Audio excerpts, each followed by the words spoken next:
Welcome to Sairam Sampath of education. Myself Manikanta. Telangana socio economic అవుట్లుక్లో భాగంగా మనం 5th సెక్షన్ అయినటువంటి ఇండస్ట్రీస్ అండ్ సర్వీస్ సెక్టర్కి సంబంధించినటువంటి అంశాల గురించి డిస్కస్ చేసుకుంటున్నాం. నిన్నటి క్లాస్లో మనం ఇండస్ట్రీస్కి సంబంధించినటువంటి అన్ని అంశాల గురించి డిస్కస్ చేసుకున్నాం. సో ఇండస్ట్రీస్ యొక్క జిఎస్డిపి వాటా ఎంత ఉందనేసి, అదేవిధంగా ఇక్కడ గ్రోత్ రేట్స్ ఏ విధంగా ఉన్నాయనేసి, ప్రత్యేకంగా అటు ఇండియా వైడ్గాను అదేవిధంగా తెలంగాణలో ఏ విధంగా ఉన్నాయని చూసుకున్నాం. రైట్, ఇది మాత్రమే కాకుండా ఇండస్ట్రీస్లో సబ్ సెక్టార్స్ ఏమున్నాయి, ఆ సబ్ సెక్టార్స్ యొక్క వాటా ఇండస్ట్రీస్లో ఏ విధంగా ఉంది, దానికి సంబంధించి క్రొనాలజీగా చదువుకోవడం జరిగింది. సో ఏ సెక్టారు ఎంత పర్సంటేజ్ గ్రోత్ రేట్లు కూడా నమోదు చేస్తున్నాయి, ఇటువంటి అన్ని అంశాల గురించి కూడా నిన్నటి క్లాస్లో డిస్కస్ చేసుకున్నాం. ఈరోజు ప్రత్యేకంగా సర్వీస్ సెక్టార్కి సంబంధించినటువంటి అంశాల గురించి డిస్కస్ చేసుకుందాం. సో మెయిన్గా సర్వీస్ సెక్టార్కి సంబంధించినటువంటి అంశాల గురించి తెలుసుకునే ముందు మనం ఇక్కడ ఇంకొన్ని అంశాల గురించి పరిశీలిద్దాం. ఏంటంటే అగ్రికల్చర్ సెక్టార్ సంబంధించినటువంటి అంశాలు, రైట్, అదేవిధంగా ఇండస్ట్రీ సెక్టార్కి సంబంధించినటువంటి అంశాలు, వీటితో కంపారిజన్ చేస్తూ సర్వీస్ సెక్టార్ గురించి ఒకసారి చూద్దాం. సో మేజర్గా గ్రోత్ రేట్స్ ఏ విధంగా ఉన్నాయి, ఎక్కడెక్కడ ఎంత జిఎస్డిపిలో వాటా ఉందని చూద్దాం. సో మేజర్గా అగ్రికల్చర్ యొక్క జిఎస్డిపి వాటా అరౌండ్ 16% ఉంది, అంటే 15.8% ఉంది. రైట్, అదేవిధంగా ఇండస్ట్రీ సెక్టర్ అయితే 18.5% ఉంది. సర్వీస్ సెక్టారు చాలా ఎక్కువగా ఉంది, అరౌండ్ 65.7%. సో అప్రాక్సిమేట్గా 66% ఉంది.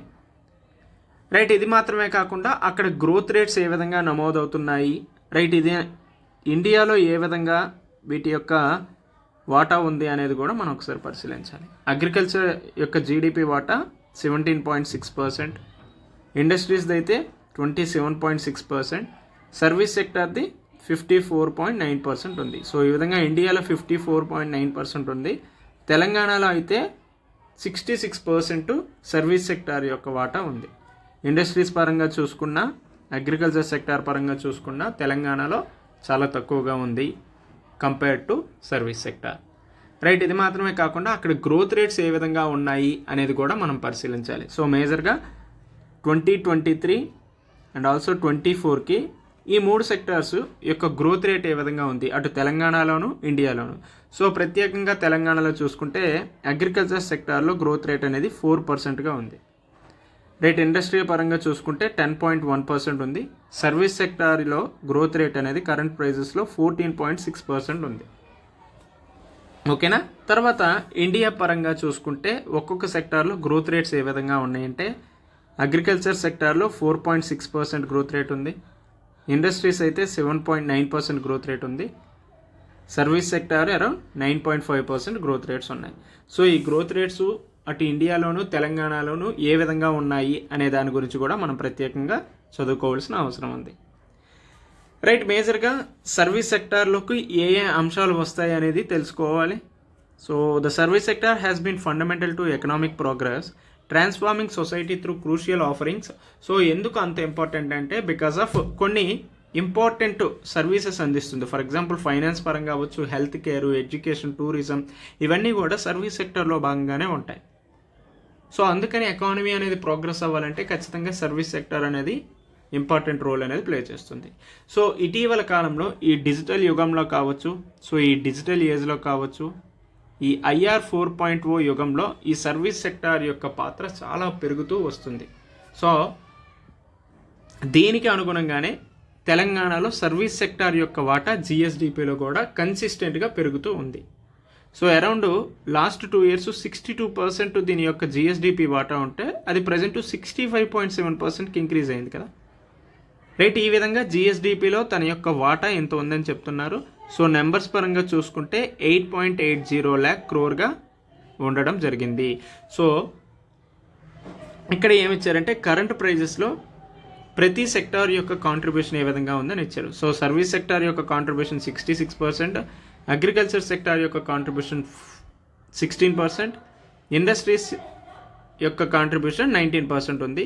సో నెంబర్ పరంగా చూసుకుంటే service sector around 8.80 lakh crore, agriculture 2.11 lakh crore, industries 2.48 lakh crore ఉండడం జరిగింది. సో ఈ డేటా ఏదైతే ఉందో ఇది important. At the same time ఈ డేటాని ఇలా గుర్తుపెట్టుకోవడమే కాకుండా దాన్ని అనాలిసిస్ చేస్తూ గుర్తుపెట్టుకోవడానికి ప్రయత్నం చేయండి. రైట్, తర్వాత చూసుకుంటే సర్వీస్ సెక్టార్లోకి ఏ ఏ రంగాలు వస్తాయి అంటే అందులో ఉన్నటువంటి సబ్ సెక్టర్స్ ఉపరంగాలు ఏంటి అనేది కూడా గుర్తుపెట్టుకోవాలి. For example trade, repairs, hotels, restaurants and also transport, storage, communication services, so broadcasting sector, ఇవన్నీ కూడా ఈవెన్ టూరిజం సెక్టార్ కూడా మనకి సర్వీస్ సెక్టార్ పరిధిలోకి వస్తుంది. అయితే ఈ సర్వీస్ సెక్టార్లో ఉన్నటువంటి సబ్ సెక్టార్స్లో ఏది ఎక్కువగా సింహభాగాన్ని ఆక్రమించింది, ఎక్కడ గ్రోత్ రేట్స్ ఏ విధంగా పెరుగుతున్నాయి అనేది కూడా ఇవ్వడం జరిగింది. సో మెయిన్గా చూసుకుంటే ట్రేడ్, రిపేర్, హోటల్స్, రెస్టారెంట్స్లో గ్రోత్ రేట్ అనేది అరౌండ్ 20.81% ఉంది. తర్వాత transport, storage, communication and services related to broadcasting sector అయితే 15% గ్రోత్ రేట్ పెరుగుతుంది. రైట్, మొత్తంగా చూసుకుంటే సర్వీస్ సెక్టార్ యొక్క గ్రోత్ రేటు, వృద్ధి రేట్ అనేది 14.6% తెలంగాణలో ఉంది. అదే ఇండియాలో అయితే అరౌండ్ 9.5%గా ఉండడం జరిగింది. సో ఈ విధంగా సర్వీస్ సెక్టార్ యొక్క అంశాలని మనం పరిశీలిస్తున్నాం. చూసుకుంటే ఇక్కడ సేమ్ ఈవెంట్స్ ఇచ్చాడు. సో తెలంగాణలో గ్రోత్ రేట్ ఏ విధంగా ఉంది మేజర్గా సర్వీస్ సెక్టర్ అంటే అరౌండ్ 14.6%, అదే ఇండియాలో అయితే అరౌండ్ 9.5% గ్రోత్ రేట్లను కలిగి ఉంది. సో దీని జీడిపిలో సర్వీస్ సెక్టర్ యొక్క వాటా ఎంతంటే 54.9%, సో అరౌండ్ 55%. అదే తెలంగాణలో అయితే అరౌండ్ 65.7%, సో అప్రాక్సిమేట్గా చెప్పాలంటే 66% జిఎస్డిపిలో సర్వీస్ సెక్టర్ యొక్క వాటా ఉందనేసి మనకి అర్థమవుతుంది. రేట్ ఎక్కిపోతే చూసుకుంటే సబ్ సెక్టార్స్ అంటే ఇప్పుడు సర్వీస్ సెక్టార్లో ఏవైతే ఉపరంగాలు సబ్ సెక్టార్స్ ఉన్నాయో వాటి యొక్క కాంట్రిబ్యూషన్ గురించి కూడా ఇచ్చారు. సో మేజర్గా ఎక్కువగా వాటా కలిగి ఉన్నది ఏది అంటే real estate ownership of dwelling and professional services అనేది అరౌండ్ 35.6% దాని యొక్క కాంట్రిబ్యూషన్ ఉన్నది. సో ఆ తర్వాత అయితే trade, repair, hotels and restaurants 29% ఉంది.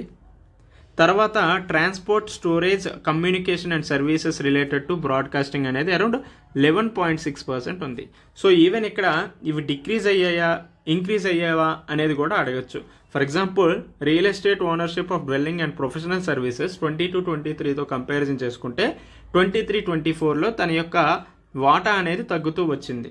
రైట్, అదేవిధంగా trade, repair, hotels and restaurants 22-23తో కంపారిజన్ చేసుకుంటే 23-24లో తన యొక్క వాటా అనేది పెరిగిందని గుర్తుపెట్టుకోండి. సో ఈ విధంగా డేటాని ఇలా అనాలిసిస్ చేస్తూ ఉంటే మనకి ప్రశ్న ఏ విధంగా అడిగినా మనం ఈజీగా సమాధానం రాయొచ్చు.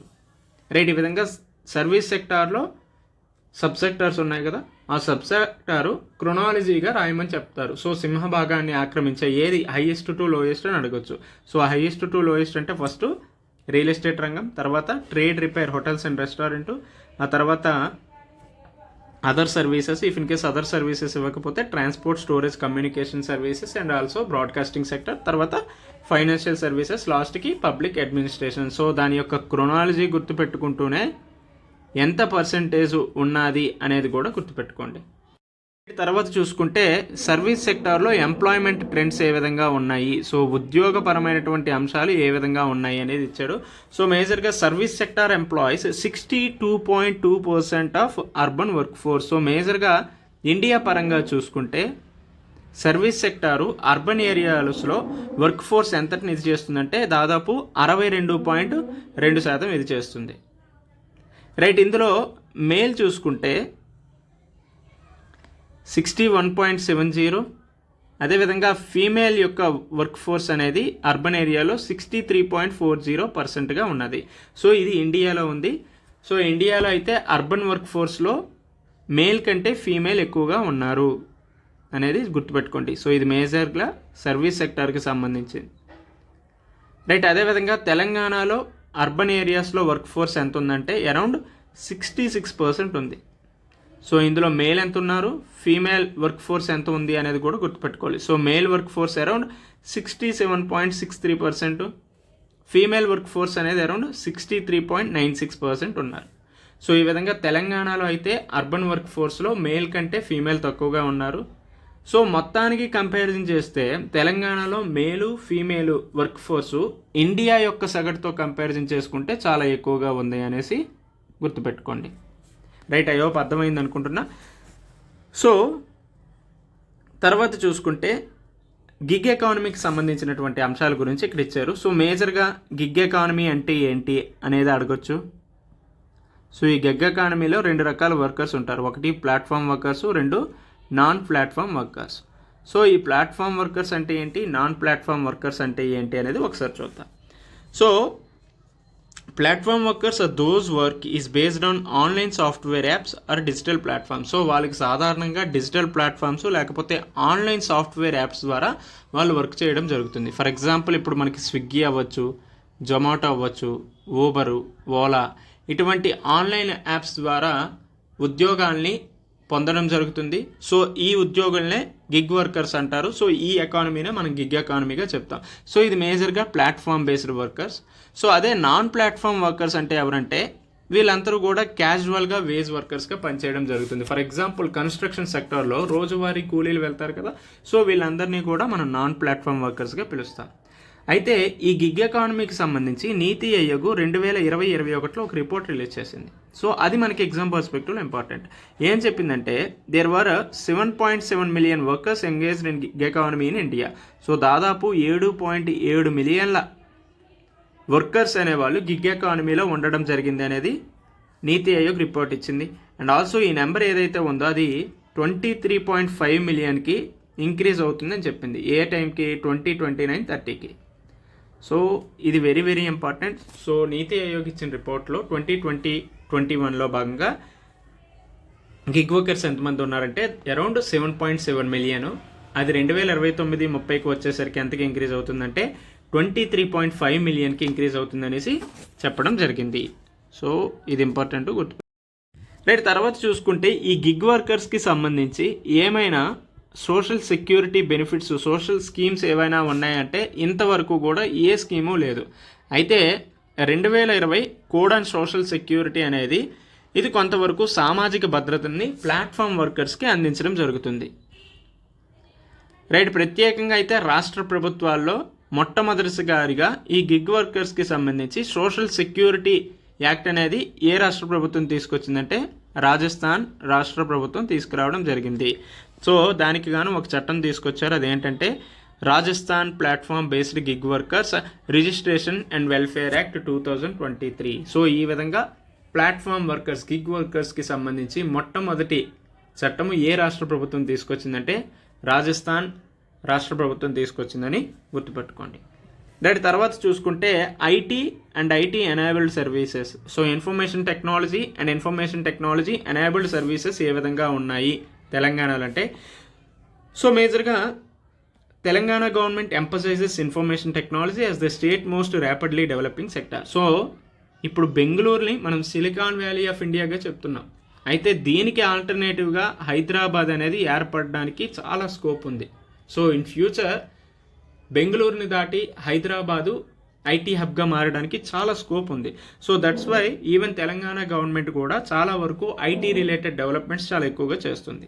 సో ఇందులో భాగంగా హైదరాబాద్నే మెయిన్ ఫోకల్ పాయింట్గా కూడా ఇది చేస్తుంది and stands out as a major export hub for India software industries. So ఇందులో భాగంగా తెలంగాణ ఐటీ సెక్టారు చాలా ఇంప్రెసివ్గా గ్రోత్ అనేది ఉంది. So with IT exports totalling around 241,275 crores ఉండడం జరిగింది. సో తెలంగాణలో ఐటీ ఎక్స్పోర్ట్స్ అనేది ఎంత గ్రోత్ అవుతుందంటే అరౌండ్ 31.44%తో ఐటీ ఎక్స్పోర్ట్స్లో గ్రోత్ అనేది కనిపిస్తుంది. అదే నేషనల్ యావరేజ్ గ్రోత్ రేట్ ఎంత ఉందంటే ఐటీ ఎక్స్పోర్ట్స్లో అరౌండ్ 9.36%. సో ఇది ఈవెన్ మనకి మొన్న జరిగిన Group 3లో కూడా డైరెక్ట్గా అడగడం జరిగింది. So Telangana's IT exports growing by 31.44%, far exceeding the national average of 9.36%. And also employment పరంగా చూసుకున్నా చాలా వరకు ఈ ఐటీ సెక్టార్ నుంచి ఉద్యోగాలు అందించడం జరుగుతుంది. సో 21-22లో అరౌండ్ 7.78 lakh జాబ్స్ ఉంటే 22-23కి వచ్చేసరికి 9.05 lakhs జాబ్స్ అనేవి ఈ ఐటీ సెక్టార్లో ఉండడం జరిగింది. సో ఈ విధంగా ఎంప్లాయ్మెంట్ పరంగా చూసుకోవచ్చు, ఎకనామిక్ ప్రోగ్రెస్ పరంగా, IT enabled services, innovation, software technology ఇటువంటి ఎన్నో అంశాల్లో ఈ IT and IT enabled services ముఖ్య భూమిక అనేది పోషిస్తుంది అనేసి మనం అర్థం చేసుకోవాలి. రైట్, తర్వాత చూసుకుంటే ఎలక్ట్రానిక్ సిస్టమ్ ఏ విధంగా ఉంది. సో మేజర్గా various initiative to establish Telangana as a global electronics manufacturing హబ్గా చేయాలని చూస్తున్నారు. ఇందులో భాగంగా 1 మిలియన్ జాబ్స్ని 2030కి క్రియేట్ చేయాలని చూస్తున్నారు. అండ్ ఆల్సో 2032కి అయితే 1.5 మిలియన్ జాబ్స్ని క్రియేట్ చేయాలని చూస్తున్నారు. సో మేజర్గా తెలంగాణని గ్లోబల్ ఎలక్ట్రానిక్స్ మ్యానుఫ్యాక్చరింగ్ హబ్గా తయారాలని చూస్తున్నారు. ఇందులో భాగంగా ఏం లక్ష్యంగా పెట్టుకున్నారంటే 2030కి 1 మిలియన్ జాబ్ అంటే 10 లక్షల ఉద్యోగాలను సృష్టించాలని, 2032కి 15 లక్షల ఉద్యోగాలను సృష్టించాలని చూస్తున్నారు. So the electronics, semi conductors, electric vehicles and also ESS sectors are well poised to contribute around $150 billion to Telangana's GDP by 2032. So ఈ విధంగా ఎలక్ట్రానిక్స్ మ్యానుఫ్యాక్చరింగ్ హబ్ని మనం క్రియేట్ చేయడం వల్ల తెలంగాణకు 2032కి గాను GSDPలో ఎంత ఇంక్రీజ్ అవుతుందంటే దాదాపు $150 బిలియన్ల యాడ్ అవుతాయి. And also Telangana houses over 250 companies employing around 50,000 employees across different sub segments. So దీనివల్ల ఏమైందంటే అరౌండ్ 6% ఎలక్ట్రానిక్ ప్రొడక్షన్లో తెలంగాణలోనే జరుగుతుంది. So Telangana contributes 6% of electronic productions in India. So this is very important point. So Telangana contributes 6% of electronic production in India. The EMCs electronic manufacturing clusters కూడా మన తెలంగాణలో ఉన్నాయి. So manufacturing clusters ఎక్కడ ఉన్నాయి అనేసి అడుగుతారు. ఎక్కడ ఉన్నాయంటే ఒకటి E City at Raviryala and also Maheshwaram in Rangareddy district. So తెలంగాణలో మ్యానుఫ్యాక్చరింగ్ క్లస్టర్స్ ఎక్కడ ఉన్నాయి అంటే 2 దగ్గరలో ఉన్నాయి. ఒకటి E City in Raviryala and also Maheshwaram in Rangareddy district. Right, I hope electronic సిస్టమ్కి సంబంధించినటువంటి అంశాలు అర్థమైంది అనుకుంటున్నా. చూసుకుంటే ఎలక్ట్రానిక్ సర్వీస్ డెలివరీ తెలంగాణలో ఏ విధంగా ఉన్నాయి అనేసి అడిగారు. సో మేజర్గా electronic service delivery consist both Mee Seva and also ఈ సేవ. సో ఈ 2 సర్వీసెస్లను కూడా ఎలక్ట్రానిక్ సర్వీసెస్ డెలివరీలో అందించడం జరుగుతుంది. అరౌండ్ మీ సేవ ద్వారా currently register around 1 to 1.5 lakh daily and also 1.5 crore transactions annually. So ప్రతిరోజు కూడా 1,00,000 నుంచి 1,50,000 రిజిస్టర్స్ జరుగుతున్నాయి. సో యాన్యువల్గా చూసుకుంటే 1.5 crore ట్రాన్సాక్షన్స్ అనేవి జరుగుతూ ఉన్నాయి త్రూ మీ సేవ ద్వారా. సో ఈ చిన్న చిన్న స్టేట్మెంట్స్ ఏవైతే ఉన్నాయో ఇవి డైరెక్ట్గా అడగడానికి స్కోప్ ఉంటుంది. అంటే మ్యాచ్ ద ఫాలోయింగ్ అనేసి విచ్ వన్ ఈస్ కరెక్ట్ అనేసి అడగడానికి స్కోప్ ఉంటుంది. కాబట్టి ఈ స్టేట్మెంట్స్ని ఖచ్చితంగా గుర్తుపెట్టుకోవాలి. And also electronic services delivery provide citizen services through a network of approximately 4,500 మీ సేవా సెంటర్స్. సో తెలంగాణలో ఎన్ని మీ సేవా సెంటర్స్ ఉన్నాయంటే 4,500 మీ సేవా centres across the state offering around 600 services from approximately 50 government departments. So ఈ మీ సేవా సర్వీసెస్లో ఎన్ని సర్వీసెస్ని అందిస్తున్నారు, ఎన్ని డిపార్ట్మెంట్స్ ఇందులో ఇన్వాల్వ్ అయ్యి ఉన్నాయంటే around 50 government departments and also over 6,000 సర్వీసెస్ని ఈ మీ సేవ ద్వారా మనకి అందించడం జరుగుతుంది. So according to the data provided by ETAL, Ministry of Electronics and Information Technology, Government of India, Telangana completed 571 crore 1,26,167 e-transactions between 2014 and 2024. So 2014-2024 మధ్యన తెలంగాణలో జరిగినటువంటి ఈ ట్రాన్సాక్షన్స్ ఎన్ని ఉన్నాయంటే 571 కోట్ల 1,26,627 ఈ ట్రాన్సాక్షన్స్ అనేవి జరిగాయి. సో దిస్ ఈజ్ అరౌండ్ 1,62,247.24 ఈ ట్రాన్సాక్షన్స్ పర్ 1000 పాపులేషన్. సో ఈ అంశాలు, ఈ డేటా ఏదైతే ఉందో ఇది చాలా వరకు అడగడానికి స్కోప్ ఉంది. రైట్, తర్వాత తెలంగాణలో సర్వీస్ సెక్టర్ రిలేటెడ్ ఇనిషియేటివ్స్ ఏమైనా ఉన్నాయంటే వాటిని కూడా చూసుకోవాలి. సో మేజర్గా టీ-యాప్ ఫోలియో. సో ఈ టీ-యాప్ ఫోలియో అనేది ఒక మొబైల్ గవర్నెన్స్ రిలేటెడ్గా ఇనిషియేటివ్. సో దీన్ని ఎవరు తీసుకొచ్చారంటే గవర్నమెంట్ ఆఫ్ తెలంగాణ తీసుకొచ్చారు. It is an integrated application that provides almost 267 services in 28 departments. So మేజర్గా ఈ టీ-యాప్ ఫోలియో దేనికి తీసుకొచ్చారంటే it is a mobile governance initiative. So మేజర్గా ఏవైతే సర్వీసెస్ ఉన్నాయో వాటన్నిటిని కూడా ఒకే దగ్గర తీసుకొచ్చి ప్రజలకి గవర్నెన్స్ అందించాలనే ఉద్దేశంతో తీసుకొచ్చారు. రైట్. అదేవిధంగా టీ వాలెట్ యాప్ చూడండి. So T wallet app is the first official digital wallet owned by any state government in India. So this is important one. So T wallet అనేది first official digital wallet owned by any state government. So దేశంలోనే మొట్టమొదటి రాష్ట్ర ప్రభుత్వం మన తెలంగాణ ప్రభుత్వమే ఈ tea wallet యాప్ని తీసుకురావడం జరిగింది. So over 1.43 million citizens have registered with T wallet. So ఎంతమంది సిటిజన్స్ రిజిస్టర్ అయ్యారంటే 10,43,000 మంది, 14,30,000 మంది ఈ టీ వ్యాలెట్లో రిజిస్టర్ అయ్యారు. సో నియర్లీ 42.6 million ట్రాన్సాక్షన్స్ అనేవి జరిగాయి. సో అప్రాక్సిమేట్గా దీని వాల్యూ ఎంతంటే 24,950 కోట్లు. So it handles about 23,000 transactions daily. So మేజర్గా టీ వ్యాలెట్ ద్వారా ఎన్ని ట్రాన్సాక్షన్ జరుగుతున్నాయి అంటే డైలీ అరౌండ్ 23,000 ట్రాన్సాక్షన్ జరుగుతున్నాయి. అప్రాక్సిమేట్గా మంత్లీగా ఎంత ట్రాన్సాక్షన్ వాల్యూ జరుగుతుందంటే ఈ టీ వ్యాలెట్ యాప్ ద్వారా 432.5 crore వాల్యూ చేసేటటువంటి ట్రాన్సాక్షన్స్ మంత్లీ జరుగుతున్నాయి. రైట్. అదేవిధంగా ఎమర్జింగ్ టెక్నాలజీస్ గురించి కూడా చూసుకో.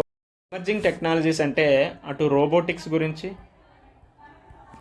రైట్, అదేవిధంగా artificial intelligence, space technology, cloud technologies and also block chain.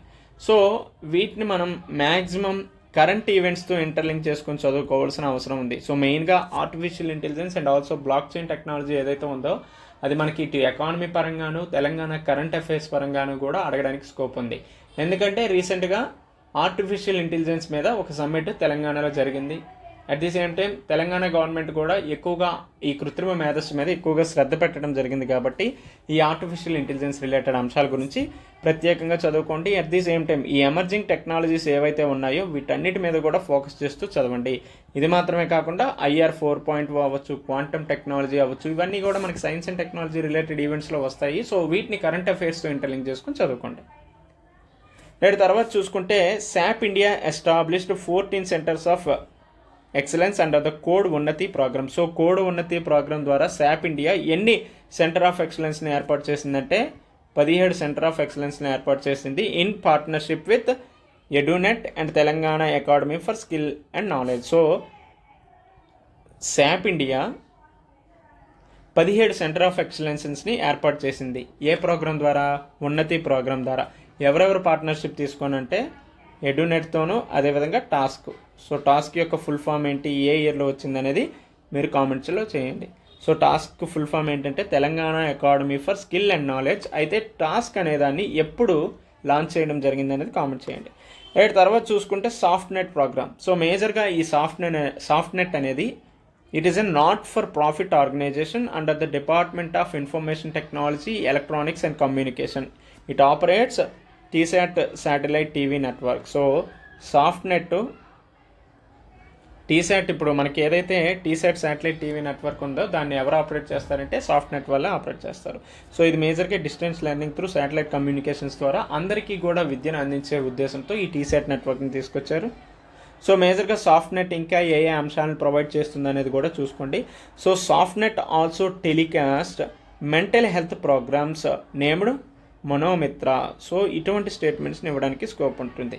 So soft net ఏం చేస్తుంది? ఈ telecast also mental health programmes. దానికి ఏం పేరు పెట్టారంటే మనోమిత్ర అనే ప్రోగ్రామ్ పెట్టారు. సో మెయిన్గా మెంటల్ హెల్త్ ఇష్యూస్ ఏవైతే ఉన్నాయో వాటి మీద అవగాహన, అవేర్నెస్ని తీసుకురావడానికి ఈ మనోమిత్ర ప్రోగ్రామ్ని సాఫ్ట్ నెట్ వాళ్ళు టెలికాస్ట్ చేస్తున్నారు.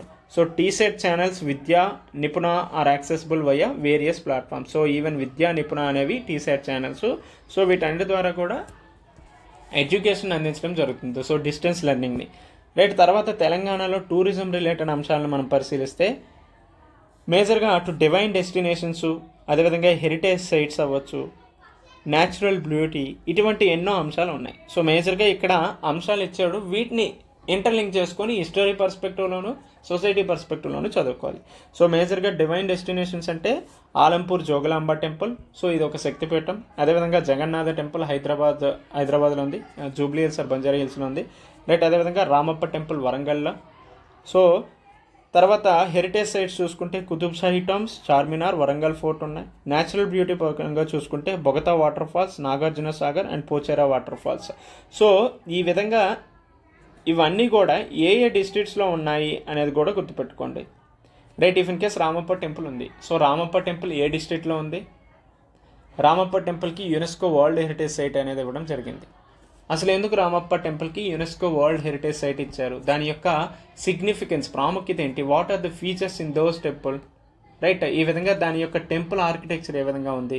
సో రామప్ప టెంపుల్ చదివామంటే ఖచ్చితంగా శాండ్ బాక్స్ టెక్నాలజీ గురించి చదువుతాం.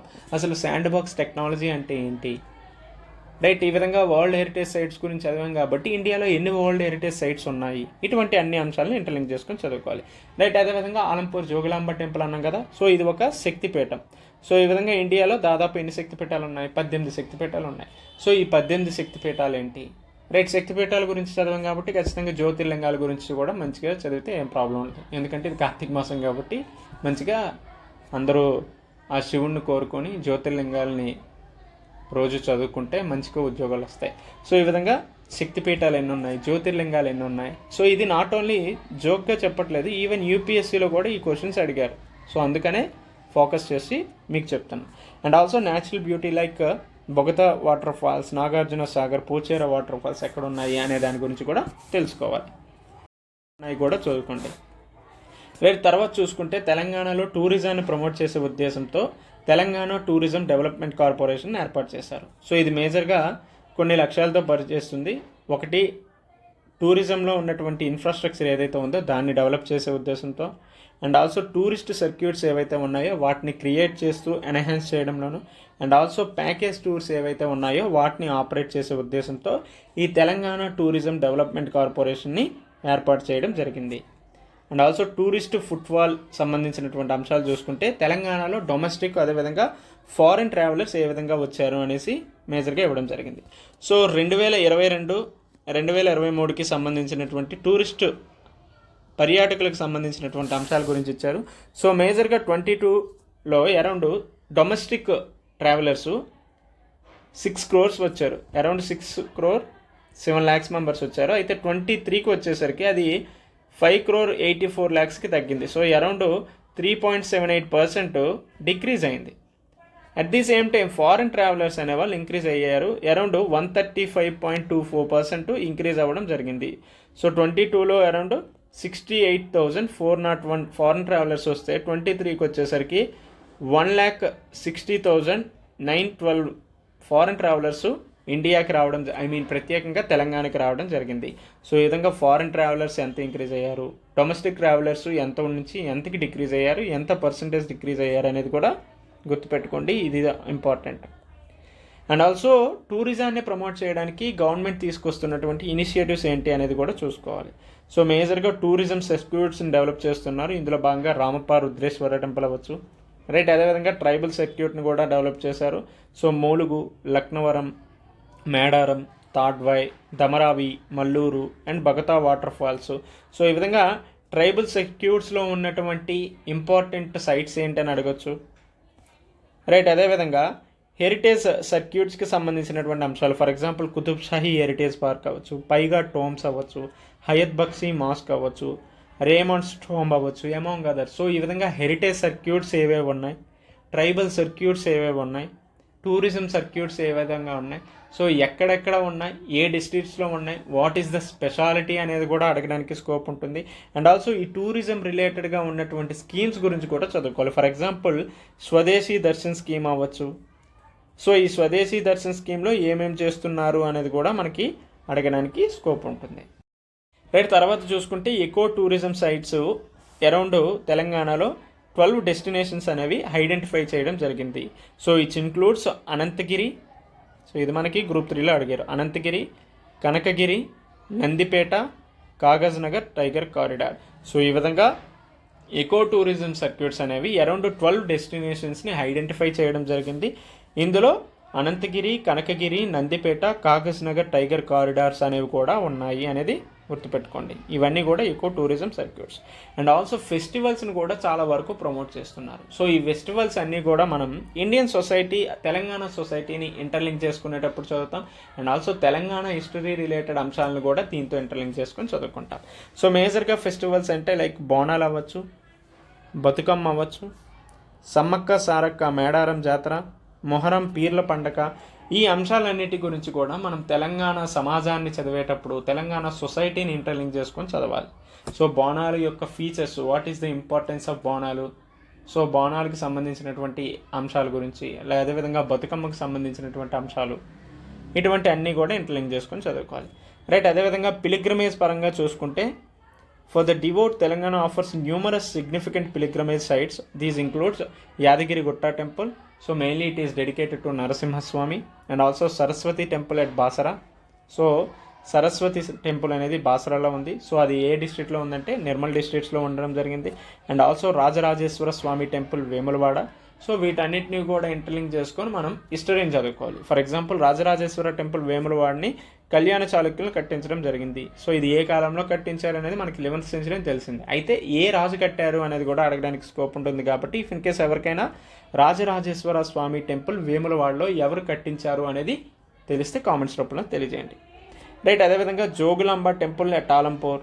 సో ఇది ఒక శక్తిపీఠంగా ఉంది. సో ఈ విధంగా పిలిగ్రిమేజ్ సైట్స్ పరంగా చూసుకున్న తెలంగాణలో చాలా వరకు టూరిజాన్ని ప్రమోట్ చేసేటట్టు ఉన్నాయి. రైట్. తర్వాత చూసుకుంటే హెరిటేజ్ వాక్స్కి సంబంధించినటువంటి అంశాలు కూడా ఉన్నాయి. సో ఆ హెరిటేజ్ వాక్స్ సంబంధించినటువంటి అంశాలు చూసుకుంటే some of the notable heritage walks in Hyderabad. So మేజర్గా హైదరాబాద్లో కొన్ని నోటబుల్గా హెరిటేజ్ వాక్స్ అనేవి ఉన్నాయి. అవి ఏంటంటే Charminar to Chowmahalla palace. So ఇవన్నీ గుర్తుపెట్టుకోండి. So Charminar to Chowmahalla palace, Charminar to Badshahi Ashurkhana, and also Charminar to Purani Haveli. So మెయిన్గా Charminar to Chowmahalla palace, Charminar to Badshahi Ashurkhana, Charminar to Purani Haveli. అదేవిధంగా central library to city college వరకు హిస్టారిక్ వాక్స్ అనేవి ఉన్నాయి. అండ్ ఆల్సో హిస్టారిక్ వాక్ అనేది మౌజాం జాయి మార్కెట్లో కూడా ఉన్నాయి. సో ఈ విధంగా heritage walks and also historic walks గురించి కూడా చదువుకోండి. సో ఇది కూడా ఇంపార్టెంట్. రైట్. అదేవిధంగా TGTDC also made several new projects operational to further enhance tourist facilities and also beautification ప్రాజెక్ట్స్లో భాగంగా కొన్ని కొత్తగా కన్స్ట్రక్షన్స్ అనేవి చేస్తున్నాయి. అందులో భాగంగా ఏంటంటే ఒకటి మినీ శిల్పారామాన్ని మహబూబ్ నగర్ టౌన్లో కట్టించడం జరుగుతుంది. And also new boating unit అనేది సద్దోల చెరువు సూర్యాపేటలో నిర్మిస్తున్నారు. And also development of dinosaur పార్క్ని కోమటి చెరువు సిద్దిపేటలో నిర్మిస్తున్నారు. అండ్ ఆల్సో సస్పెన్షన్ బ్రిడ్జ్ని పెద్ద చెరువు మహబూబ్ నగర్లో నిర్మించడం జరుగుతుంది. సో ఈ విధంగా ఏ కన్స్ట్రక్షన్స్ ఎక్కడెక్కడ జరుగుతున్నాయి అని అడగడానికి స్కోప్ ఉంది.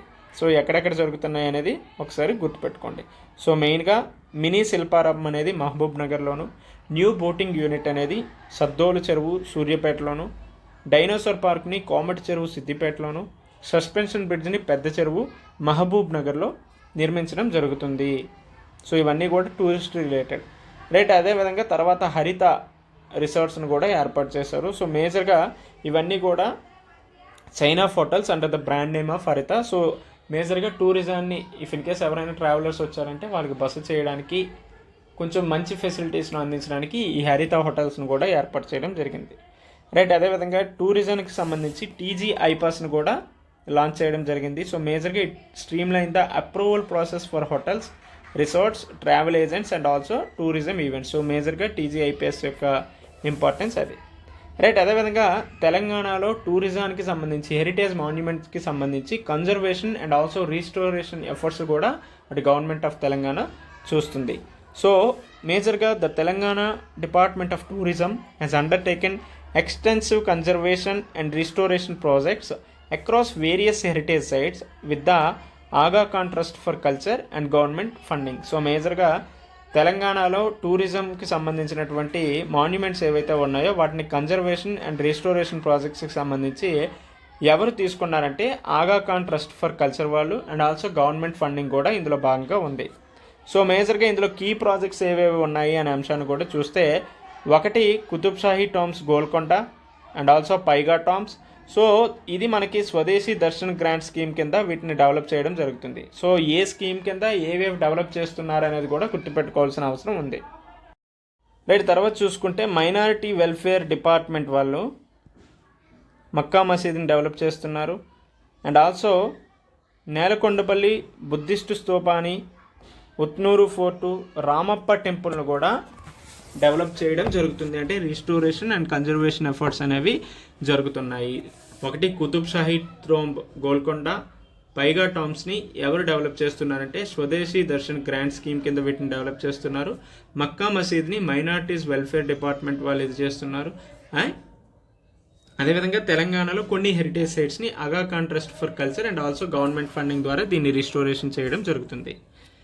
తర్వాత చూసుకుంటే ఫైనాన్షియల్ ఇంక్లూజన్ తెలంగాణలో ఏ విధంగా ఉంది. సో మేజర్గా financial service sector growth rate around 9.7% ఉంది. So it increase 9.7%. సో ఇంతకుముందు 60,729 కోట్లుగా ఉంటే సో అది ఇప్పుడు 9.7% ఇంక్రీజ్ అయ్యి 66,619 కోట్లకి ఇంక్రీజ్ అవ్వడం జరిగింది. సో తెలంగాణలో ఫైనాన్షియల్ సర్వీస్ సెక్టార్కి సంబంధించినటువంటి అంశాలు ఇది. సో ఎంత గ్రోత్ రేట్ ఉందంటే అరౌండ్ 9.7%. తర్వాత చూసుకుంటే బ్యాంకింగ్ అండ్ ఇన్సూరెన్స్ రిలేటెడ్గా చూసుకుంటే మేజర్గా it enhance the financial stability and also promote investments. ఇది మాత్రమే కాకుండా ఎకనామిక్ గ్రోత్ని సపోర్ట్ చేస్తుంది అండ్ ఆల్సో కన్జ్యూమర్ కాన్ఫిడెన్స్ని కూడా ఫాస్టర్ చేస్తుంది. తద్వారా సస్టైనబుల్ డెవలప్మెంట్ను కూడా డ్రైవ్ చేయడం జరుగుతుంది. సో దీని ద్వారా 31 మార్చ్ 2024 గాను తెలంగాణలో ఎన్ని బ్యాంక్ బ్రాంచెస్ ఉన్నాయంటే 6,415 బ్యాంక్ బ్రాంచెస్ అనేవి తెలంగాణలో ఉన్నాయి. సో ఈ 6,445 బ్యాంక్ బ్రాంచెస్లో అర్బన్ ఏరియాస్లో అరౌండ్ 47%, రూరల్ ఏరియాస్లో అరౌండ్ 29%, సెమీ అర్బన్ ఏరియాస్లో అరౌండ్ 29% ఉండడం జరిగింది. సో అర్బన్ ఏరియాస్లో అరౌండ్ 49%, రూరల్ ఏరియాస్లో 29%, సెమీ అర్బన్ ఏరియాస్లో అరౌండ్ 24% ఉన్నాయి.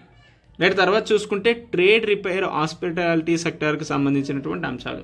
సో మేజర్గా ట్రేడ్ రిపేర్ హాస్పిటాలిటీ సెక్టార్లో గ్రోత్ రేట్ ఎంత ఉందంటే 20.81% ఇంక్రీజ్ అవ్వడం జరిగింది. సో ఇంతకుముందు 2.11 lakh crore ఉంటే అది 2.55 lakh crore ఇంక్రీజ్ అయింది. సో అరౌండ్ 20.81% ఇంక్రీజ్ అయింది. అయితే ఈ ట్రేడ్ రిపేర్ అండ్ హాస్పిటాలిటీ సెక్టార్ని 2 సబ్ కేటగిరీస్గా డివైడ్ చేశారు. అందులో భాగంగా trade repair services around 21.2% increase అయింది. సో దీంట్లో భాగంగా ట్రేడ్ అండ్ రిపేర్ సర్వీసెస్ ఇంతకుముందు 2 lakh crore ఉంటే 23-24 గాను 2,42,526 crore ఇంక్రీజ్ అయింది.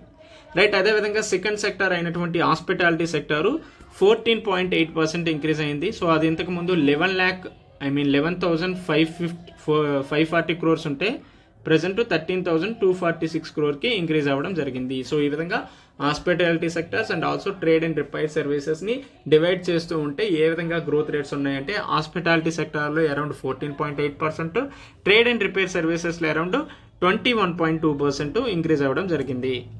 ఆ తర్వాత చూసుకుంటే transportation, storage and broadcasting communication related అంశాలు చూసుకుంటే అరౌండ్ ఇది 15% ఇంక్రీజ్ అయింది. సో ఇంతకుముందు 89,000 crore ఉంటే అది 15% ఇంక్రీజ్ అవ్వడం వల్ల 1,02,453 కోట్లు పెరిగింది. సో వీటిని కూడా 7 సబ్సెక్షన్స్గా డివైడ్ చేస్తారు. అవి ఏంటంటే railways, road transport, water transport, air transport, services incidental to transport, storage, broadcasting and కమ్యూనికేషన్స్గా 7 సబ్సెక్షన్స్గా ఈ ట్రాన్స్పోర్ట్, స్టోరేజ్, బ్రాడ్కాస్టింగ్ అండ్ కమ్యూనికేషన్ని డివైడ్ చేయడం జరుగుతుంది. తర్వాత చూసుకుంటే real estate entrepreneurship and professional services యొక్క గ్రోత్ రేట్ అరౌండ్ 11% ఇంక్రీజ్ అయింది. సో ఇంతకుముందు 2.82 lakh crore ఉంటే అది 11% ఇంక్రీజ్ అయ్యి 3.11 lakh crore ఇంక్రీజ్ అవ్వడం జరిగింది. సో అప్రాక్సిమేట్ వాల్యూస్ అయితే గుర్తుపెట్టుకోండి. సో రియల్ ఎస్టేట్ సర్వీసెస్ని ప్రమోట్ చేసేయడానికి ఏ ఇనిషియేటివ్స్ చేశారంటే ఫస్ట్ ల్యాండ్ రిఫార్మ్స్, అందులో భాగంగా Dharani portal and also TGB పాస్ని ప్రమోట్ చేస్తున్నారు. సో ఈ టీజీబీ పాస్ అంటే Telangana building permission approval and self certification system. దీని అర్థం ఏంటంటే ఇది మేజర్గా సింగిల్ ఇంటిగ్రేటెడ్ ప్లాట్ఫామ్గా దీన్ని తీసుకురావడం జరిగింది. And also it is for processing various permissions required during land development and building construction through a self certification system. So ఇది కూడా సింగిల్ విండో సిస్టమ్స్ లాగా తీసుకొచ్చారు ఈ టీజీబీ పాస్. సో మనకి మేజర్గా ఈ టీజీబీ పాస్ అనేది దేనికి సంబంధించిందంటే రియల్ ఎస్టేట్ సెక్టార్కి సంబంధించిందని గుర్తుపెట్టుకోండి, సరిపోతుంది. తర్వాత చూసుకుంటే తెలంగాణలో స్కిల్ అండ్ ఇన్నోవేషన్ ప్రమోట్ చేసేయడానికి ఏ ఇనిషియేటివ్స్ తీసుకొచ్చారంటే మేజర్గా Hindustan Coca Cola beverages, TASK and also ఆషన్ consulting have formed a key partnership to empower nearly 5,000 diplomat students from government polytechnic colleges. So మేజర్గా స్కిల్ డెవలప్మెంట్లో భాగంగా అటు హిందుస్థాన్ కోకోకోలా బెవరేజెస్, టాస్క్, ఆషన్ కన్సల్టింగ్ వాళ్ళు కంబైన్ అయ్యి పార్ట్నర్షిప్ అయ్యి దాదాపు 5,000 మంది డిప్లొమా స్టూడెంట్స్కి స్కిల్ ట్రైనింగ్ని అందించడం జరిగింది. So present industry academy linkages అనేవి చాలా పేలవంగా ఉన్నాయి. వీటినన్నింటినీ దృష్టిలో పెట్టుకొని అటు ఇండస్ట్రీస్ తోటి అకాడమీస్ తోటి గవర్నమెంట్ ఇంటర్లింక్ అవుతూ పనిచేయడం జరుగుతుంది. రైట్, అదేవిధంగా టాటా టెక్నాలజీ కూడా have pledged substantial support by offering job-oriented industrial skill development training for approximately 1 lakh students in Telangana. So ఎంతమంది అంటే అప్రాక్సిమేట్లీ 1 lakh స్టూడెంట్స్ ఇన్ తెలంగాణలో ఇండస్ట్రీ అకాడమీ లింకేజెస్ను దృష్టిలో పెట్టుకుని వాళ్ళకి స్కిల్ ట్రైనింగ్ని అందించడం జరుగుతుంది. సో దీంట్లో భాగంగా ప్రపోజ్డ్ ఇన్వెస్ట్మెంట్స్ ఎంత చేశారంటే 2,700 కోట్లు. It highlights its commitment to nurturing talent and fostering innovation in the region. So ఎంత ఇన్వెస్ట్మెంట్? Around 2,700 crore.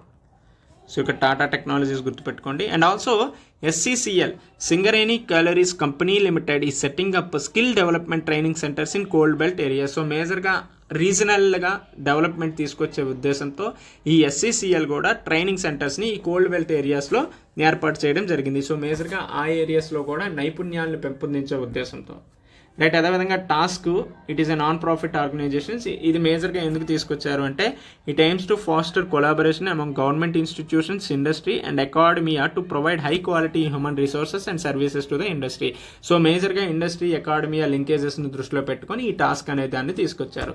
అయితే ఈ టాస్క్ అనే దాన్ని ఏ ఇయర్లో తీసుకొచ్చారు అనేది మీరు కామెంట్స్ రూపంలో తెలియజేయండి. రైట్, తర్వాత చూసుకుంటే తెలంగాణ ఇన్నోవేషన్ సెల్. సో ఈ తెలంగాణ ఇన్నోవేషన్ సెల్ ఎప్పుడు ఎస్టాబ్లిష్ చేశారు, ఎవరు ఎస్టాబ్లిష్ చేశారో చూసుకోండి. సో ఎప్పుడు ఎస్టాబ్లిష్ చేశారనేది మీరు కామెంట్స్ రూపంలో తెలియజేయండి. TGIC established by information technology, electronics and communication వాళ్ళు ఎస్టాబ్లిష్ చేయడం జరిగింది. అండ్ ఆల్సో T-Hubని it is a premier innovation intermediate and ecosystem enabler based in Hyderabad. So ఈ విధంగా T-Hub తెలంగాణ ఇన్నోవేషన్ సెల్ ఏ ఇయర్లో ఏర్పాటు చేశారనేది కామెంట్స్ రూపంలో తెలియజేయండి. సో ఎందుకు కామెంట్స్లో చెప్పమంటున్నంటే మీకు జస్ట్ రివిజన్ లాగా అవుతాయి. సో ఇది ఈవెన్ గ్రూప్ 3లో కూడా అడిగారు. రైట్, తర్వాత చూసుకుంటే T-Works. మేజర్గా T-Works initiated by the government of Telangana is India's largest fully integrated hardware prototyping centre. So T-Work అంటే ఏంటి? It is India's largest fully integrated hardware prototyping centre. So it was initiated by the government of Telangana. So T-Works అంటే అది. So ఈ విధంగా service సెక్టార్కి సంబంధించినటువంటి అంశాల గురించి మనం తెలుసుకుంటాం. సో ఏమేమి చెప్పుకున్నాం? సర్వీస్ సెక్టార్ యొక్క GSDP వాటా ఎంత ఉందనేసి, అదేవిధంగా దాని యొక్క గ్రోత్ రేట్స్ ఏ విధంగా ఉన్నాయనేసి, ఇండియాలో GDP వాటా ఎంత ఉంది సర్వీస్ సెక్టార్ అనేసి, అదేవిధంగా సర్వీస్ సెక్టార్లో గ్రోత్ రేట్ ఏ విధంగా ఉన్నాయి, వీరెండింటినీ కూడా కంపారిజన్ చేయడం జరిగింది. రైట్, అదేవిధంగా తెలంగాణలో సర్వీస్ సెక్టార్లో కొన్ని సబ్ సెక్టార్స్ ఉన్నాయి కదా, ఆ సబ్ సెక్టార్కి సంబంధించినటువంటి అంశాల గురించి చదువుకున్నాం. సో అక్కడ గ్రోత్ రేట్స్ ఏ విధంగా ఉన్నాయని చూసాం. రైట్, అదేవిధంగా వీటిని క్రొనాలజీలో కూడా మనం గుర్తుపెట్టుకోవాల్సిన అవసరం ఉందనేసి చెప్పడం జరిగింది. రైట్, ఐ హోప్ అందరికీ అర్థమైంది అనుకుంటున్నా. సో ఈ సర్వీస్ సెక్టర్ కంప్లీట్ అయిపోయిన తర్వాత లాస్ట్ చాప్టర్ గవర్నెన్స్ ఒకటే ఉంటుంది. సో ఆ గవర్నెన్స్ మనం చదివితే మన సోషియో ఎకనామిక్ అవుట్లుక్ సిరీస్ అనేది కంప్లీట్ అవ్వడం జరుగుతుంది.